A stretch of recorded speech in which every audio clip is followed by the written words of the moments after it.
తాజా వార్తలను అందించే ప్రెస్ న్యూస్ కి స్వాగతం.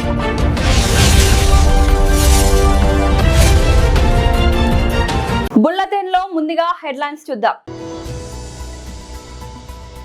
బీజేపీ లీగల్ సెల్ రాష్ట్ర కన్వీనర్ శ్రీ గోకుల్ రామారావు మీడియాతో మాట్లాడుతూ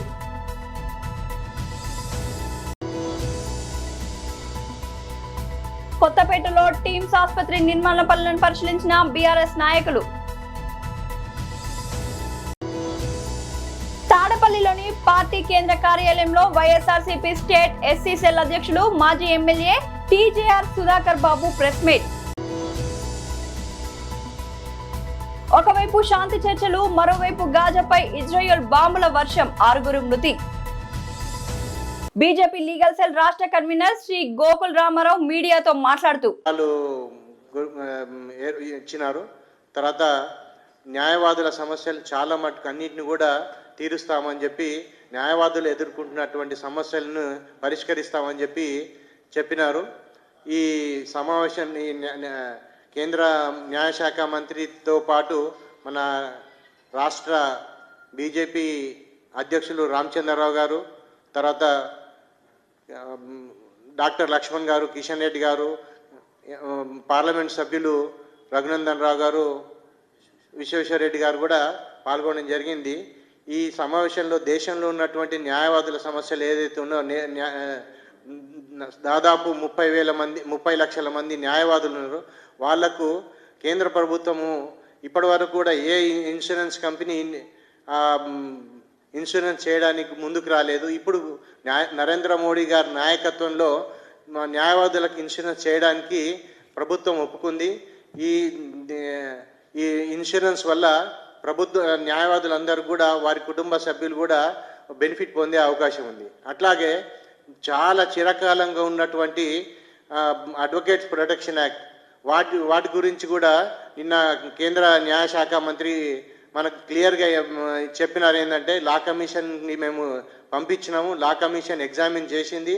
వాటి గురించి ఆ రిపోర్ట్ రాగానే న్యాయవాదులందరికీ కూడా న్యాయవాద రక్షణ చట్టం తీసుకొస్తాం, ప్రొటెక్షన్ యాక్ట్ తీసుకొస్తామని చెప్పి చెప్పడం జరిగింది. ఇది న్యాయవాదులకు ఎంతో శుభసూచకము. ఈ కొత్త యాక్ట్ను చాలా కాలంగా కూడా ఈ డిమాండ్ ఉంది. అడ్వకేట్స్ మీద హత్య చేయడం జరిగింది, న్యాయవాదులను అటాక్ చేయడం జరిగింది. ఇవన్నిటిని కూడా తగ్గించాలంటే ఒక చట్టం తీసుకురావాలని చెప్పి కేంద్ర ప్రభుత్వం కూడా ఆలోచన చేస్తుంది. కమిషన్ రిపోర్ట్ రాగానే ఈ చట్టం అమల్లోకి వస్తుందని చెప్పి చట్టం పార్లమెంట్లో ప్రవేశపెడతారని చెప్పి చెప్పినారు. మిగతా విషయాలన్నీ కూడా మన బార్ కౌన్సిల్ వైస్ చైర్మన్ అనేటువంటి సునీల్ గౌడ్ గారు చెప్తారు.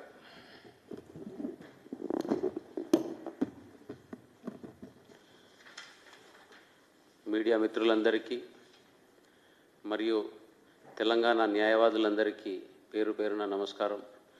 నిన్న మన సెంట్రల్ గవర్నమెంట్ యూనియన్ మినిస్టర్ గారు ఇక్కడ అలాయికి వచ్చేసి, పార్టీ ఆఫీస్కి వచ్చేసి, మరియు కిషన్ రెడ్డి గారు, మరియు డాక్టర్ లక్ష్మణ్ గారు, రఘునందన్ గారు, విశ్వేశ్వరరెడ్డి గారు, మరియు లాయర్ పార్టీ ప్రెసిడెంట్ మన రామచంద్రరావు గారు, మరియు బార్ కౌన్సిల్ చైర్మన్ మరియు కన్వీనర్ మరియు జాయింట్ కన్వీనర్ సమక్షంలో 250 మంది 300 మంది న్యాయవాదుల సమక్షంలో మన యూనియన్ లా మినిస్టర్ గారు ఓపెన్గా ఉన్నాయి 75 సంవత్సరాలలో జరగనివి ఈరోజు ఏమేం జరగబోతున్నాయి, లాయర్ల డిమాండ్స్ ఏమున్నాయి, బార్ కౌన్సిల్ ఆఫ్ ఇండియా తరఫున, స్టేట్ బార్ కౌన్సిల్స్ తరఫున, ఎంటైర్ కంట్రీ తరఫున ఏమేమి డిమాండ్స్ ఉన్నాయో అన్నీ ఓపెన్గా చెప్పి మేము కూడా నిన్న రిప్రజెంటేషన్ ఇవ్వడం జరిగింది.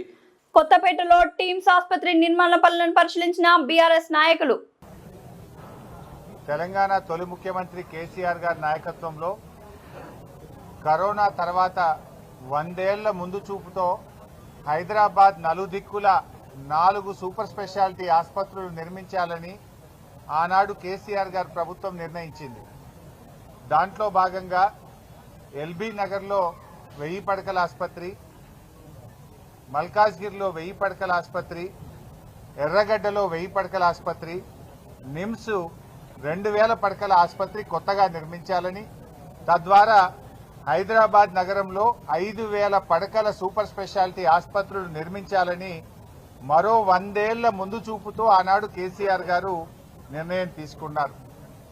గతంలో అనేక రాష్ట్ర ప్రభుత్వాలు పనిచేసినప్పటికీ ఎప్పుడో నిజాం కాలంలో కట్టిన గదే ఉస్మానియా, గదే గాంధీ, గదే కింగ్ కోటి హాస్పిటల్, నీలోఫర్ హాస్పిటల్ తప్ప కొత్త ఆసుపత్రులు గత ప్రభుత్వాలు ఎవరు కూడా పెరుగుతున్న జనాభాకు తగ్గట్టుగా ఆసుపత్రుల నిర్మాణం జరగలేదు.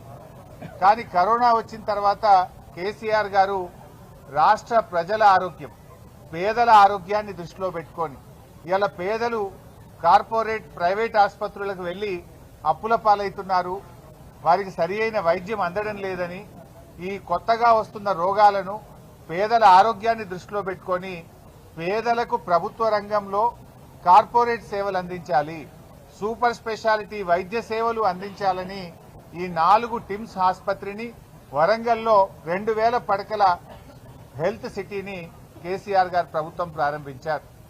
దీనికి అవసరమైన అన్ని నిధులు కూడా కేటాయించారు.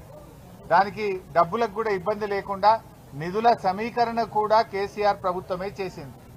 ఆనాడు కేసీఆర్ ప్రభుత్వ హయాంలో పనులు ప్రారంభమైనాయి. ఇవాళ కాంగ్రెస్ గవర్నమెంట్ వచ్చి దాదాపు 2 సంవత్సరాలు పూర్తయితున్నా ఈ ఆసుపత్రులను పట్టించుకోవడం లేదు. ఇప్పుడు మనం ఎల్బీ నగర్ టిమ్స్ ఆసుపత్రి దగ్గర ఉన్నాం. ఇవాళ గౌరవనీయులు సుధీర్ రెడ్డి ఎమ్మెల్యే గారి నాయకత్వంలో వారి నియోజకవర్గంలో ఉన్న టిమ్స్ ఆసుపత్రిని విజిట్ చేయడానికి వచ్చాం. ఇక్కడ ఏమైంది? ఆనాడు భూసేకరణ చేసింది కేసీఆర్ ప్రభుత్వం, టెండర్లు పిలిచింది కేసీఆర్ ప్రభుత్వం, డిజైన్లు పూర్తి చేసింది కేసీఆర్ ప్రభుత్వం, నిధులు సమీకరించింది కేసీఆర్ ప్రభుత్వం. ఆ రోజు సెల్లార్తోని మొదలుకొని 6 అంతస్తుల వరకు భవన నిర్మాణాన్ని పూర్తి చేసింది కేసీఆర్ ప్రభుత్వం. మరి 2 ఏళ్లలో కాంగ్రెస్ ప్రభుత్వం ఏం చేసిందయ్యా అంటే ఒక 5 ఫ్లోర్లు మాత్రమే వేశారు. ఇంకా పూర్తే కాలే. ఫ్లోర్లు వేయడం, స్లాబులు వేయడం కూడా పూర్తి కాలేదు. నిజంగా బీఆర్ఎస్ ప్రభుత్వమే ఉండుంటే ఇప్పటికే ఏడాది కిందనే ఈ ఆసుపత్రి ప్రారంభమై ప్రజలకు సేవలు అందించేది. రేవంత్ రెడ్డికి ఎక్కడ కేసీఆర్ కు పేరు వస్తుందో, ఎక్కడ బీఆర్ఎస్ ప్రభుత్వాన్ని ప్రజలు గుర్తు చేసుకుంటారో అని కావాలనే ఈ ఆసుపత్రి యొక్క నిర్మాణాన్ని స్లో చేస్తా ఉన్నారు. తాడపల్లిలోని పార్టీ కేంద్ర కార్యాలయంలో వైఎస్ఆర్సీపీ స్టేట్ ఎస్సీ సెల్ అధ్యక్షులు మాజీ ఎమ్మెల్యే టీజేఆర్ సుధాకర్ బాబు ప్రెస్ మీట్ తయారు చేసి మద్యం స్వయంగా ఆ మాఫియానే తయారు చేస్తుంది. ప్రభుత్వ దుకాణాల ప్లేస్లో ఇప్పుడు ప్రైవేట్ వ్యక్తుల చేతులకు వచ్చిన దుకాణాల్లోకి మద్యం సరఫరా జరుగుతుంది. ఆ దుకాణాల్లోతో పాటు మాల్ట్లోకి వెళ్తుంది. అక్కడి నుంచి వీధికి ఒకటి పెట్టిన బెల్ట్ షాపుల్లోకి వెళ్తుంది. లేకపోతే పర్మిట్ రూమ్స్ అని కొత్తగా పెట్టారు కదా, లేదా పర్మిట్ రూమ్స్లోకి వస్తుంది. చిట్ట చివరకు పేదవాడైన చేతిలోకి వెళ్తుంది. తను తాగుతుంది కల్తీ మద్యమా, నిజంగానే కంపెనీల ద్వారా తయారు చేయబడిన మద్యమా తెలుసుకోలేని అమాయకుడు తాగేసి జబ్బుల పాలై మరణిస్తున్నాడు. ఎందుకు ఇదంతా? చంద్రబాబు నాయుడు తన అధికారంలోకి వచ్చిన రోజు నుండి రాష్ట్ర ప్రభుత్వం చేతిలో ఉన్న మద్యం అమ్మకాల వ్యవహారాన్ని, అంటే 2019-24 మధ్య కాలంలో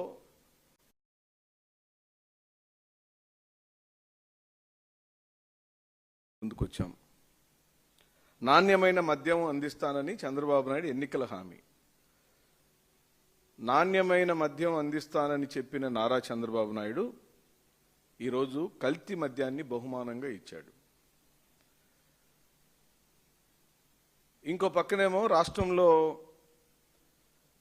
మద్యం కుంభకోణం జరిగింది. మద్యాన్ని విషయంలో చాలా రకాలుగా డబ్బులు చేతులు మారినాయని ఒక అభూత కల్పన సృష్టిని గత 6-7 నెలల నుంచి చేస్తున్న నారా చంద్రబాబు నాయుడు ఈ రోజున ఓ మాఫియాని తయారు చేసి, మద్యం స్వయంగా ఆ మాఫియానే తయారు చేస్తుంది. ప్రభుత్వ దుకాణాల ప్లేస్లో ఇప్పుడు ప్రైవేట్ వ్యక్తుల చేతులకు వచ్చిన దుకాణాల్లోకి మద్యం సరఫరా జరుగుతుంది. ఆ దుకాణాల్లోతో పాటు మాల్ట్లోకి వెళ్తుంది. అక్కడి నుంచి వీధికి ఒకటి పెట్టిన బెల్ట్ షాపుల్లోకి వెళ్తుంది. లేకపోతే పర్మిట్ రూమ్స్ అని కొత్తగా పెట్టారు కదా, లేదా పర్మిట్ రూమ్స్లోకి వస్తుంది. చిట్ట చివరకు పేదవాడైన చేతిలోకి వెళ్తుంది. తను తాగుతుంది కల్తీ మద్యమా, నిజంగానే కంపెనీల ద్వారా తయారు చేయబడిన మద్యమా తెలుసుకోలేని అమాయకుడు తాగేసి జబ్బుల పాలై మరణిస్తున్నాడు. ఎందుకు ఇదంతా? చంద్రబాబు నాయుడు తన అధికారంలోకి వచ్చిన రోజు నుండి రాష్ట్ర ప్రభుత్వం చేతిలో ఉన్న మద్యం అమ్మకాల వ్యవహారాన్ని, అంటే 2019-24 మధ్య కాలంలో వైఎస్ జగన్మోహన్ రెడ్డి గారి యొక్క ప్రభుత్వంలో ఈ రాష్ట్రంలోని మద్యం ప్రభుత్వం అమ్మింది. గాజాలో శాంతి స్థాపన కోసం అమెరికా అధ్యక్షుడు డొనాల్డ్ ట్రంప్ ప్రయత్నాలు ఫలించే సూచనలు కనిపిస్తున్న వేళ కూడా ఇజ్రాయెల్ తన దాడులను ఆపలేదు. శనివారం గాజాపై జరిపిన దాడుల్లో 6 పాలస్తీనియన్లు ప్రాణాలు కోల్పోయారు. ఈ పరిణామం శాంతి ప్రక్రియపై నీలి నీడలు కమ్ముకునేలా చేస్తోంది.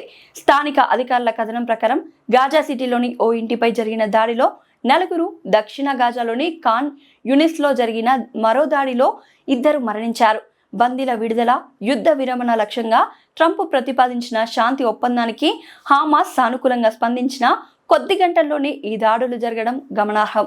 అంతకుముందు ట్రంప్ ప్రతిపాదించిన శాంతి ప్రణాళికకు హమాస్ అంగీకారం తెలపడంతో ఇజ్రాయెల్ కూడా ఒప్పందంలోని మొదటి దశను తక్షణమే అమలు చేయడానికి సిద్ధమవుతున్నట్లు ప్రధాని బెంజామిన్ నేతన్యాహు కార్యాలయం ప్రకటించింది. బందీల విడుదలను ఈ దశలో చేపట్టనున్నారు. ఈ పరిణామాలపై డొనాల్డ్ ట్రంప్ స్పందిస్తూ, హమాస్ శాశ్వత శాంతికి సిద్ధంగా ఉందని నేను నమ్ముతున్నాను.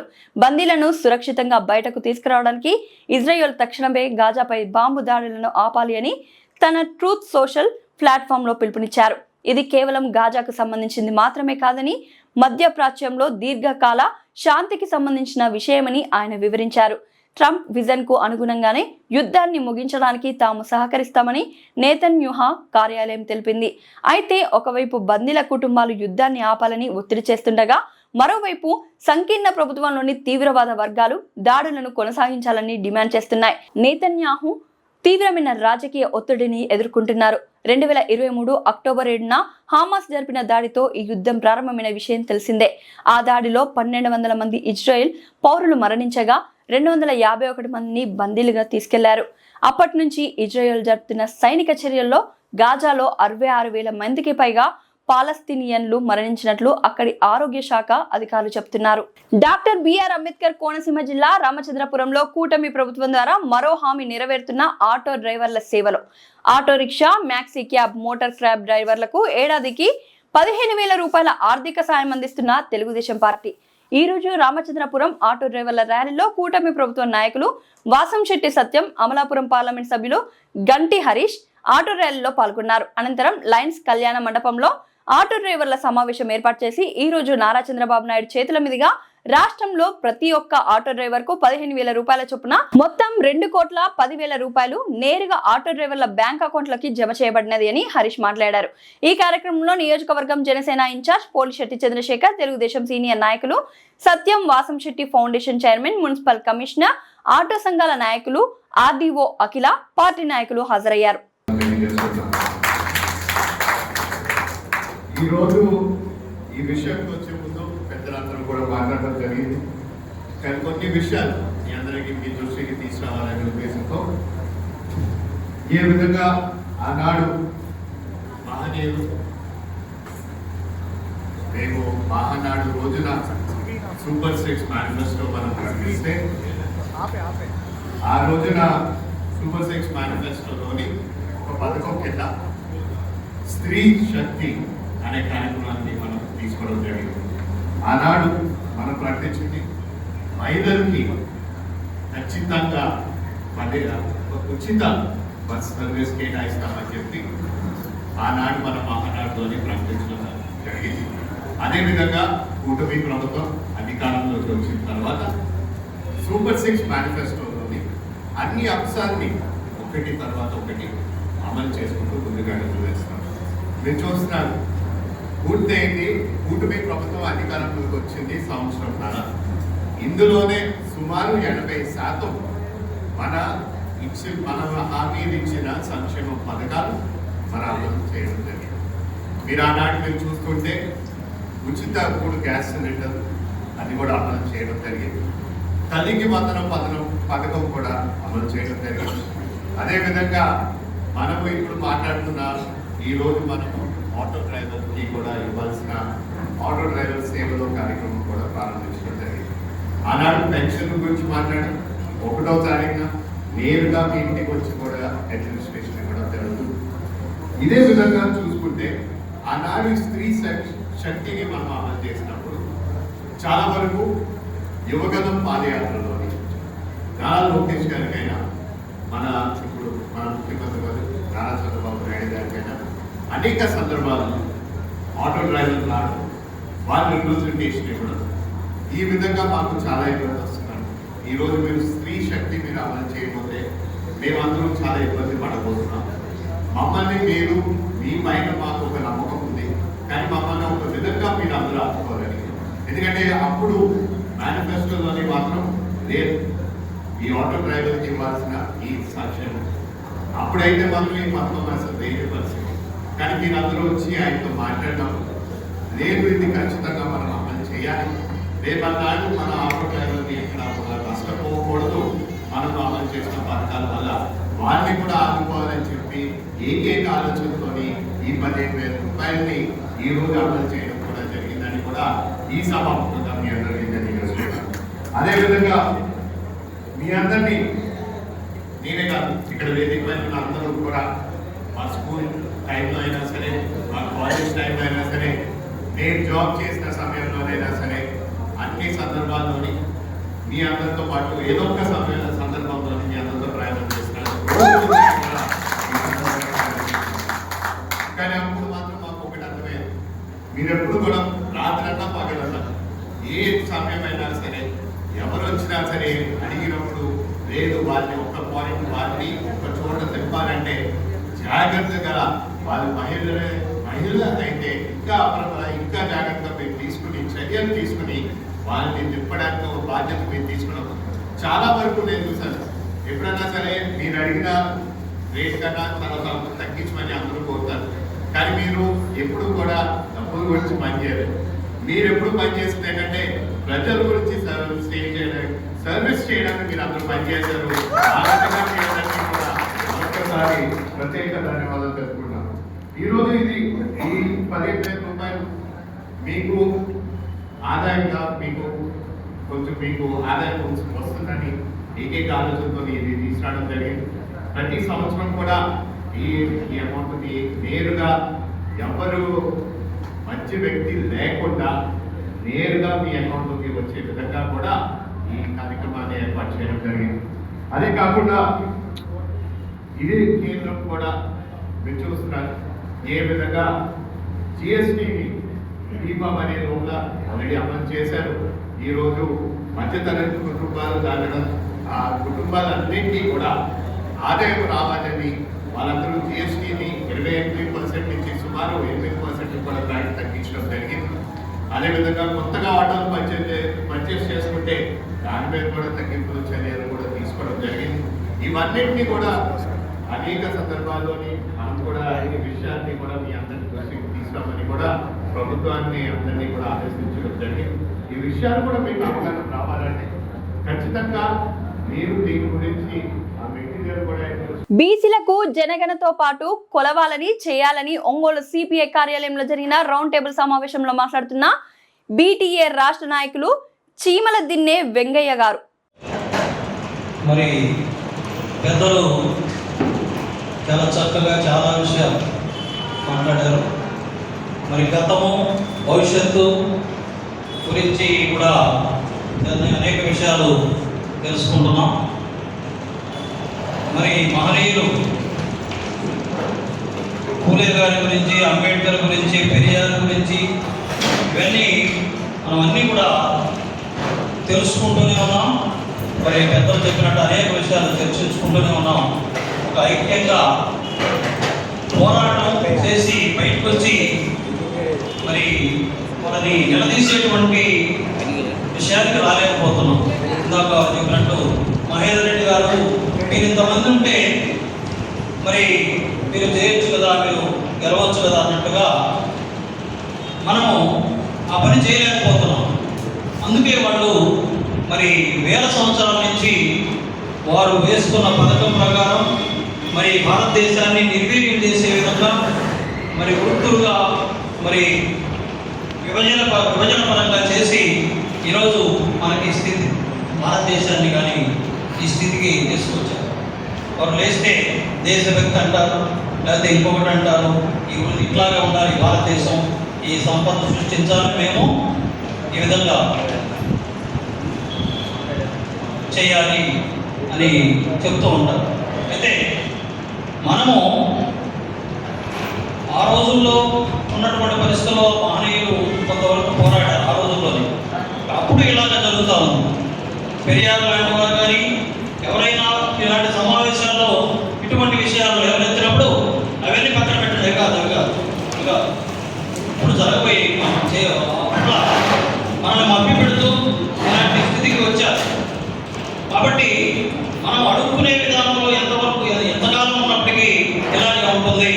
మరి ఇందాక ఆచార్య గారు చెప్పినట్టు, మహేంద్ర రెడ్డి గారు అన్నట్టు అటువంటి స్థితికి మనం మరి నిలబడగలిగితే మార్పు వస్తుంది. లేని పక్షంలో ఎంతకాలమైనా మనం ఇలాగే అడుక్కుంటూ ఉండాల్సి వస్తుంది. వాళ్ళు మాత్రం ఏదో భిక్ష వేసినట్టు చేయవలసి వస్తుంది. అందుకని మనము స్థానిక సంస్థల్లో మరి ఇంతమంది మనం జనాభా ఉన్నామని చెప్తున్నాం. మనకు నచ్చిన వ్యక్తిని, నిజాయితీ కలిగిన వ్యక్తిని, ఎవరైతే సమర్థులు ఉన్నారో అలాంటి వారిని మనం ఎంచుకొని మనం గెలిపించుకోగలిగే స్థితి. బుల్లెటిన్ ముగించే ముందు హెడ్లైన్స్ మరోసారి. బీజేపీ లీగల్ సెల్ రాష్ట్ర కన్వీనర్ శ్రీ గోకుల్ రామారావు మీడియాతో మాట్లాడుతూ